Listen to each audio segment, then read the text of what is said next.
मेरो च्यानलमा नयाँ हुनुहुन्छ भने लाइक अवश्य गरिदिनुहोला, साथै सब्स्क्राइब बटन थिचेर बेल आइकन पनि दबाउन नबिर्सिदिनुहोला। आजको क्वेशन छ तिमीलाई, discuss the relation between two houses of Indian parliament. यहाँनिर अर्को क्वेशन पनि हुनसक्छ, discuss the constitutional relation between two houses of Indian parliament, अर्थात् भारतको संसदको दुईवटा सदनहरू माझको सम्बन्धको बारेमा चर्चा गर्नु है, डिस्कस गर्नु यो क्वेशन छ।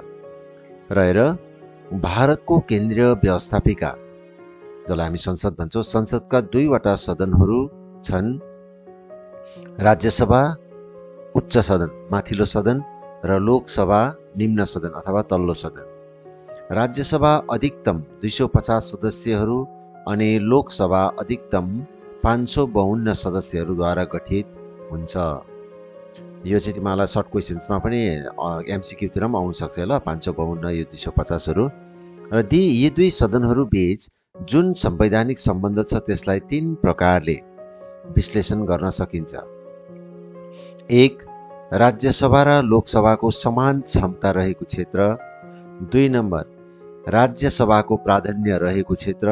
र 3 नम्बर, लोकसभाको बढी क्षमता भएको क्षेत्र। हेर, 1 र पहिलो चाहिँ छ अब राज्यसभा र लोकसभाको समान क्षमता भएको क्षेत्र है। कतिवटा क्षेत्रहरू यस्तो छ जहाँनिर राज्यसभा र लोकसभाको बराबर पावर छ है। र त्यस्तो कुनै कुनै क्षेत्रमा राज्यसभा र लोकसभाको बराबर क्षमता हुँदछ, जस्तै क, वित्तीय बिल छोडेर, बुझ्यौ, मनी बिल छोडेर अन्य साधारण बिल, अर्डिनेरी बिल पास गर्ने सम्बन्धमा दुईवटा सदनकै क्षमता बराबर हुन्छ। ख, संविधान संशोधन गर्ने विषयमा दुईवटै सदनको बराबर क्षमता हुन्छ, कुनै एक सदनको सहमति बिना संशोधन गर्न सकिँदैन। ग, भारतको राष्ट्रपति र उपराष्ट्रपतिको निर्वाचन सम्बन्धमा राज्यसभा र लोकसभाको समान क्षमता हुन्छ है। उपराष्ट्रपति र राष्ट्रपतिको इलेक्सन लिएर पनि दुईजनाकै समान क्षमता हुन्छ। यसका साथै भारतको सर्वोच्च न्यायालय र उच्च न्यायालयका न्यायाधीशहरूको पदच्युति रिमुभल फ्रम देयर अफिस, मुख्य चुनाव आयुक्त, नियन्त्रक औ महालेखा परीक्षक प्रमुख, chief of controller and auditor general आदिको पदच्युतिमा पनि राज्यसभा र लोकसभाको बराबर क्षमता हुँदछ। घ, संसदको अनुशासन अमान्नको अभियोगमा, अर्थात् संसदको अनुशासन कसैले भङ्ग गरेको खण्डमा है, त्यसको कुनै अभियोग छ भने कुनै सदस्यलाई शास्ति दिने क्षमता दुईवटै सदनसित हुन्छ। अङ, केन्द्र शासित प्रदेशहरूमा उच्च न्यायालय, हाइकोर्टको स्थापना तथा यी प्रदेशहरूको उच्च न्यायालयको क्षमता सीमा बढाउने आदि विषयमा दुवै सदन बराबर क्षमताको अधिकारी हुँदछ। अर्को हेर, छ, राष्ट्रपतिद्वारा घोषित आपतकालीन अवस्थाको जुन चाहिँ इमर्जेन्सी प्रोभिजन छ है, त्यो अवस्थाको अनुमोदन विषयमा पनि दुवै सदनको समान क्षमता हुँदछ। र यिनीहरू चाहिँ भयो दुईवटै सदनको बराबर क्षमता भएको क्षेत्रहरू। अब 2 नम्बर छ, राज्यसभाको प्राधान्य रहेको क्षेत्रहरू। अब ती क्षेत्रहरू जहाँ चाहिँ राज्यसभाको प्राधान्य अथवा उसको बेसी पावर छ भएको क्षेत्रहरू। हेर, क, संविधानको धारा 249 अनुसार राज्यसभामा उपस्थित तथा भोट हाल्ने सदस्यहरूको 2/3 है, यो 2/3 छ, 2/3 अंशले यदि राज्य सूचीमा परेको कुनै विषयमा संसदले कानुन बनाउनु आवश्यक छ भनी प्रस्ताव पास गरेको खण्डमा संसदले त्यो विषयमा कानुन बनाउन सक्छ। यसरी संघात्मक ढाँचालाई नै उल्टापल्टा उलटफेर बनाउने क्षमता केवल राज्यसभालाई प्राप्त छ। बुझ्यो, यहाँनिर चाहिँ अलिकति बुझ्नु के छ भने भारतको संविधानको आर्टिकल 249 ले चाहिँ के भनेको छ भनेदेखि यदि कुनै राज्य सूचीमा परेको कुनै विषयमा, बुझ्यो, अब हाम्रो भारतको संविधानले चाहिँ यो कानुन बनाउने सूचीहरू चाहिँ तीनवटा तीन भागमा बाँडेको छ भनौँ न। एउटा केन्द्र सूची, राज्य सूची र अर्को कन्कुरेन्ट लिस्ट, बुझ्यो। त्यहीँ रेसिड्युरी पनि हुन्छ, त्यो पछि बुझ्छौँ। र त्यो केन्द्र सूचीमा परेकोमा केन्द्रले मात्रै बनाउँछ, राज्य सूचीमा परेको राज्यले मात्रै बनाउँछ, कन्कुरेन्ट लिस्टमा समवर्ती सूचीमा परेको चाहिँ दुइटैले बनाउँछ, राज्य सरकारले पनि केन्द्र सरकारले है। अर्को रेसिड्युरी हुन्छ, रहल पहल जो छ त्यसमा चाहिँ केन्द्र सरकारले बनाउँछ। अब यस्तो प्रकारले बाँडेको छ। र यहाँनिर अब राज्य सूचीमा परेको कुनै पनि विषयमा चाहिँ त्यो राज्यले मात्रै बनाउँछ है। तर आर्टिकल 249 अनुसार चाहिँ यदि राज्य सभाले उनीहरूले बहुमतमा मतलब प्रेजेन्ट एन्ड भोटिङ, बुझ्यो, त्यहाँ बेसी 2/3 उनीहरूको प्रेजेन्ट हुनैपर्छ र 2/3ले नै फेरि भोट गरेर जित्यो भने त मेजोरिटीमा पास गरेर भने कसरी के पास गर्यो भन्दाखेरि चाहिँ कुनै पनि एउटा विषयमा, विशेष विषयमा चाहिँ त्यसमा केन्द्रले कानुन बनाउनु चाहिँ एकदम आवश्यक छ भनेर उनीहरूले राज्यसभाले पास गर्यो भनेदेखि चाहिँ त्यति बेला राज्यको त्यो विशेष विषयमा चाहिँ केन्द्रले कानुन बनाउनु सक्छ है।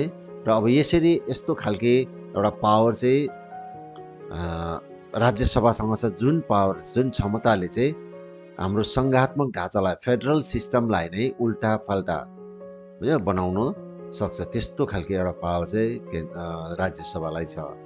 अब ख, राष्ट्रहितको निम्ति यदि राज्यसभाले उपस्थित र भोट दिने सदस्यको 2/3 बहुसङ्ख्याद्वारा प्रस्ताव पास गर्यो भने संसदले एक वा एकाधिक सर्वभारतीय सेवा, अल इन्डिया सर्भिसेसहरूको सृष्टि गर्न सक्छ, बुझ्यो। लोकसेवा आयोगहरू हुन्छ नि, औ त्यस्तो त्यो खालके सर्भिसेसहरू चाहिँ युपिएससी भनेको त्यस्तो सर्भिसेसहरू चाहिँ उनीहरूले राज्यसभाले नै पास गरेर मात्रै संसदले त्यो क्रिएट गर्न सक्छ।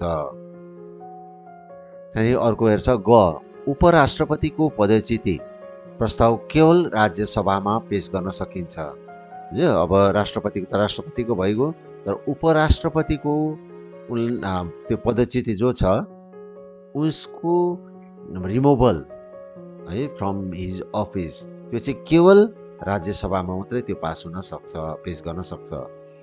अब राज्यसभा स्थायी सदन भएकोले यसको एउटा अलग्गै मर्यादा छ है। राज्यसभा चाहिँ के भनेदेखि यो कहिले पनि डिजल्भ हुँदैन, जो जस्तै स्थिति भए पनि यो डिजल्भ हुँदैन। यो चाहिँ कन्टिन्युअस पर्पेचुअल बडी भन्छ, बडी इन पर्पेचुएसन। जहिले पनि यसको 2/3, यो त मैले भनेको छु तिमीहरूलाई, 2/3 सरी 1/3, 3 भागमा 1 भाग चाहिँ प्रत्येक 2 वर्षमा रिटायर हुनाले गर्दाखेरि चाहिँ यिनीहरू एउटा सदस्य 6 वर्षको लागि चुनिन्छ र 1/3 सदस्य चाहिँ प्रत्येक 2 वर्षमा रिटायर हुनाले गर्दाखेरि यो बडी चाहिँ जहिले पनि चलिरहन्छ, कहिले पनि यो डिजल्भ चाहिँ हुँदैन राज्यसभा। र यसको विशेष महत्त्व एउटा कन्टिन्युअस अथवा एउटा पर्मानेन्ट स्थायी सदन भएकोले चाहिँ यसको महत्त्व अर्कै छ। त्यही लोकसभाको अब अर्को चाहिँ भयो लोकसभाको प्राधान्य रहेको क्षेत्र है। र कतिपय क्षेत्रहरूमा चाहिँ लोकसभाको प्राधान्य रहेको छ र ती क्षेत्रहरू हुन् क, वित्तीय प्रस्ताव केवल लोकसभामा पेश गर्न सकिन्छ। अघि अब वित्तीय छोडेर अर्डिनेरी बिल जो थियो, साधारण बिल थियो, त्यो त दुईटै सदनमा पेश हुन सक्छ, त्यसमा दुवैको क्षमता बराबर थियो। तर अब जहाँसम्म मनी बिल, वित्तीय प्रस्ताव छ, वित्तीय बिल छ, त्यो केवल लोकसभामा मात्र पेश गर्न सकिन्छ।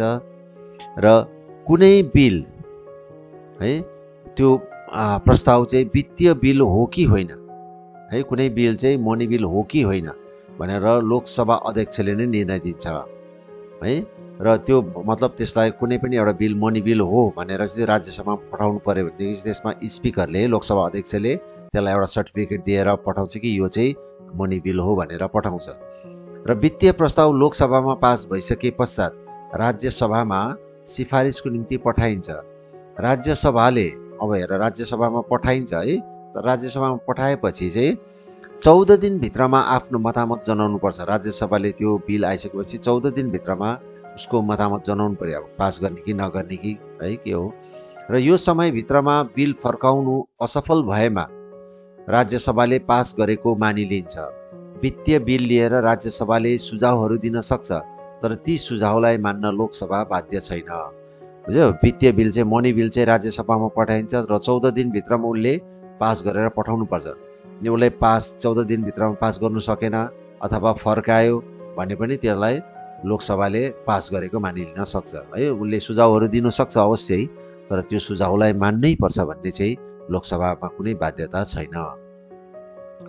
र अर्को ख, कुनै साधारण बिल लिएर राज्यसभा र लोकसभा माझ मतभेद भए यसलाई सुल्झाउन राष्ट्रपतिले दुवै सदनको संयुक्त सभा बोलाउन सक्छ है।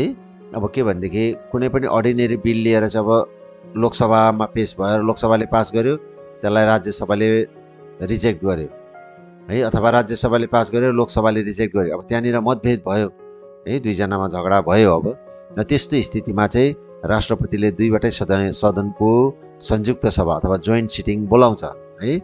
र त्यो जोइन्ट सिटिङमा पनि जहाँ बहुमतद्वारा त्यस प्रस्तावको भाग्य निर्णय गरिन्छ, तर लोकसभाको सदस्य सङ्ख्या राज्यसभाको भन्दा 2 गुण भन्दा पनि बेसी भएकोले संयुक्त सभामा लोकसभाको मत नै निर्णयात्मक हुन्छ।